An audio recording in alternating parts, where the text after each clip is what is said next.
Hi, I'm Evie Kimsing, editor of identityweek.net. Today I'm in conversation with Guido Grinnemeyer, who's the principal technologist at Semparis, who joins me now. It's really great to meet you. I don't think we've touched base before. But yeah, just explain briefly what the company does and what you do in the cybersecurity and identity space. Absolutely. Thanks, Eddie, for having me. It's a pleasure to be here. Semperis is exactly in the identity resilience space. That's where our heart is. That is where we basically do protect our clients most. And the reality is that any of our clients these days, any company, any larger company for sure, that has been around for a while has both on-prem identities and cloud identities that they need to protect. And we live in that hybrid world. A lot of them are, of course, bound to the Microsoft suite. Office 365 has been, of course, Office on-prem for years before. Companies have utilized all of this, and so they have their Active Directory, they have their Entra ID, and with that, they are a hybrid company. And we protect them holistically. And I can go into more details of what that actually means if you want me to. Yeah, just explain Active Directory and Entra ID. Um, how does it protect those identity environments? And Active Directory we often refer to as the legacy identity system. That is what basically was born 26 years ago now with Windows 2000, came out of the Windows NT world, and obviously Microsoft was successful to basically win the world over into this core identity system, applications integrated into it. Everybody used Active Directory until, of course, at some point there was much more motion into the cloud world. 2013, it was born with Azure and Microsoft offering the online versions of Exchange, of SharePoint, and all of that, and more pressure. I guess it was pressure was put on to customers to move into the cloud. And this so-called legacy Active Directory was not even serviced that much anymore. Newer versions of the operating system, AD is tightly integrated into the operating system, was no longer receiving much love, much new features, whatnot, and that has strongly changed with Microsoft with the recently released Windows Server 2025. So clearly there is much demand. Microsoft has also realized it for companies to keep using Active Directory, but also in combination to utilize the cloud versions of their services. And then that is Entra ID. And Semperis helps to protect holistically clients in both worlds. Yeah. And that begins with even just understanding your security posture for your identity systems, because basically that is you have to prepare before an attack, and that's where all of this begins: scanning for vulnerabilities, understanding what's there. And our commercial solution for that is Directory Services Protector. That is our on-prem version to do this scanning of all vulnerabilities that are known in Active Directory and in Entra ID. We also have a SaaS version of that, which is which is our Lightning solution, and that's cloud hosted, obviously as a SaaS solution. And with both, we scan the directories for indicators of exposure, indicators of compromise, and with DSP, we can even warn of active attacks such as password spray or service account misuse, etc. Yeah. So that's sort of the before you are attacked, understand your vulnerabilities. We give you guidelines how to reduce those vulnerabilities. And then we also monitor all changes that are going on in directories, including detection of malicious changes, and help to roll those back either automatically or clients can do so manually. That's a feature that'll also at some point soon make it into the online version, the Lightning versions. That's critical capabilities during an identity attack to put our customers back into the position to be able to react. But we have to be honest, you can't prevent all attacks from being successful. You must still prepare to basically also handle the real disaster. And this is basically where supportive tool capable tools from Semperis come in. The one is, of course, to help customers to recover from complete wipeout of all their identities, both in the on-prem world with ADFR, Active Directory Forced Recovery, but we can also help in the Entra in the cloud world with disaster recovery for Entra tenant, DRET, that is going to work in conjunction with the Microsoft Entra backup and recovery APIs that Microsoft has recently announced. Currently, we work without them and can do everything that is needed. But the other element of a true crisis is to actually manage the crisis itself.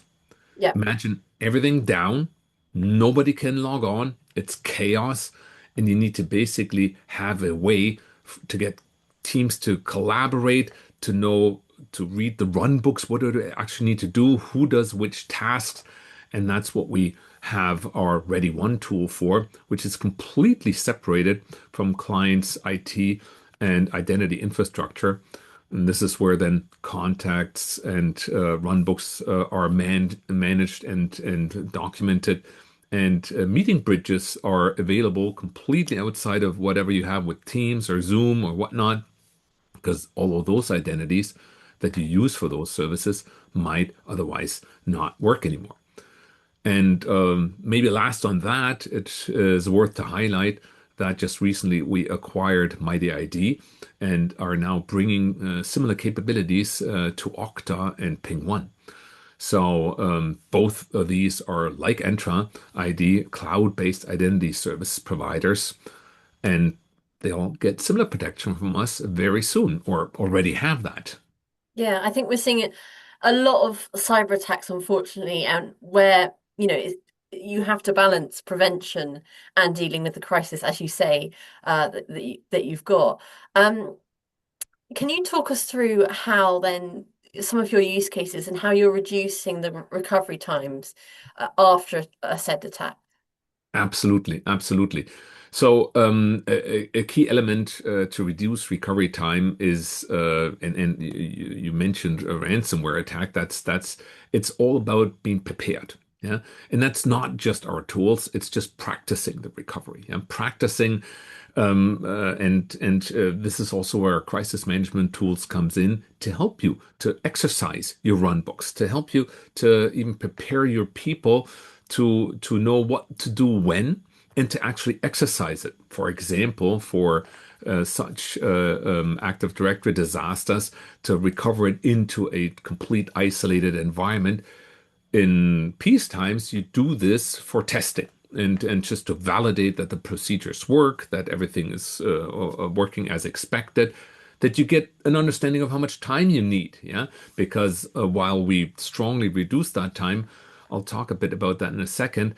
How much time is it for your environment? Yeah, and what can you promise back to the business as to like how quickly can I get my identity posture back up and running in times of a crisis? This needs to be practiced. So even with tools, it's worthwhile to go through that practice, document the learnings out of, hey, I needed to inform some other people to get this and that done, and know who to talk to, know who is the right person for which task. And that's again where a crisis management tool like Ready One helps you to organize that, to document it, and basically be ready when the real crisis occurs. Because of course, Ready One also has its own identities in case none of your identities work to actually utilize that system itself. So it's an identity provider of its own for your crisis, and then of course also the crisis management. Now, when we come down to the actual recovery of the identity system, what's usually taken down as part of such ransomware attacks is the identity plane on-prem. That is your on-prem Active Directory. And when I say on-prem, that's more or less the legacy technology. You might be hosting these domain controllers in the cloud, yeah, but it's still, considered an on-prem legacy technology. And the complexity doesn't change no matter where those domain controllers of this Active Directory is hosted, on-prem in some data center or in the cloud. It's complex. It's truly complex.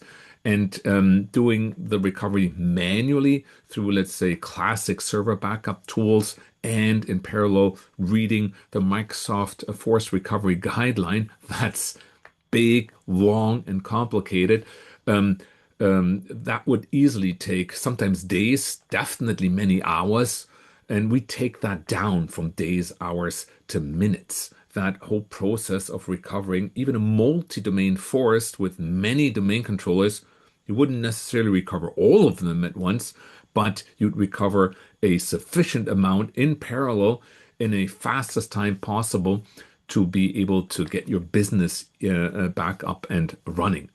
And that is what this automation, this repeatability, that is what allows clients to be best prepared. And everyone else in the company, especially after such a ransomware attack, will be waiting on your identities to come back. And of course, we also offer services around all of this to ensure that the recovered environment is clean, trustworthy, and can also safely connect back to Entra ID, where of course we also support to, if an attack made it to Entra, to get all the proper group memberships back, relationships Yeah. into conditional access policies and whatnot. So it's ransomware attacks, but it could also be malicious changes in the directory that we detect and get back. But there's also operational mistakes, and let's not forget those. You have plenty of people, unfortunately, running a script that makes a mistake, and you just need to roll back certain things, and we support that as well. So there's different types of disaster scenarios. Yeah, and it's comprehensive. I just wondered, following that, are you embracing AI in parts of the automation and kind of the analytical, your detection services? Because that is a big topic at the moment. Oh, it always is, and the answer is yes, and but in the right places, yeah.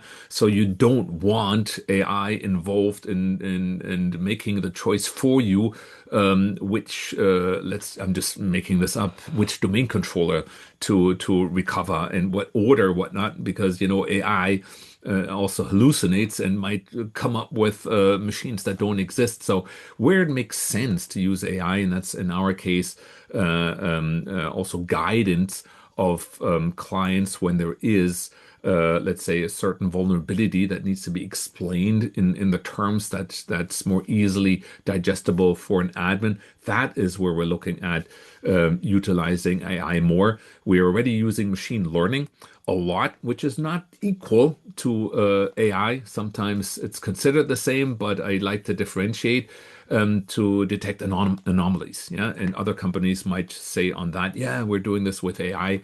So it's a combination of where it fits. We use AI, but we deliberately don't use it everywhere. Because some things you need to be much more deterministic than some of the AI capabilities currently exist. What other trends do you see in identity-focused attacks? Do you see strong defenses, IM, privileged access management strategies as well? Because it seems quite nuanced and there's lots of attacks emerging. Um, what are your Yeah, thoughts on that? yeah. So the whole thought of where attacks are going, nobody knows that for sure. We can learn from the past, yeah, and we always do. The key element is that what every company has learned in the meantime is that the identity system is in the middle of all of those attack chains. It doesn't matter how an attacker comes in. be it through a 0 day that hasn't been published. That's why it was available for the intruder to use. There's 0 days that help you get through your EDRs, through the let's say client protection systems, endpoint protection systems to then become the administrator on that system. However, the malicious actor got onto that system could have been through a phishing campaign. And of course, those get better all the time through AI, and there's vishing, with video and voice that become more and more real to literally to convince the user to click this link or do that, and suddenly there's malware on a client. But that doesn't mean that immediately the whole company has been breached and is down. That means from that system, that's usually a low privileged system, normal user, yeah, the attacker now needs to elevate their privileges, and the identity system is always in the middle of that attack chain. It's not the main target in the sense of, hey, I just want to get the identities. For certain groups, it is because then they sell those identities. Yep. But for those that want to, go after your customer data or your company data, potentially development secrets or something like that. They want to get to the data. The path there is through the identity system. So compromising the identity system, elevating your privileges, that's what the attackers have gotten really good about. And that's, of course, the risk that we all have to fight. And it all starts with understanding those vulnerabilities in your identity systems. And we even give this to, let's say, to anybody, at least a starting package of that for free with our community tool, Purple Knight, that allows to scan anybody to scan vulnerabilities, indicators of exposure in their environment, even including guidelines as to what you need to do about it. Yeah, how can you reduce your risks? And of course, you'll follow the news.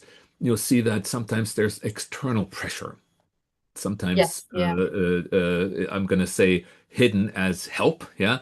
But the pressure right now for many Microsoft clients is that Microsoft is pushing forward with the RC4 decommissioning. And that's an encryption protocol stemming back from the NT days, yeah. So we're talking 33 years old encryption algorithm that still is used as the default, even in Windows Active Directory environments, unless clients have configured their service account differently, for them to encrypt the service ticket, elements of the service ticket.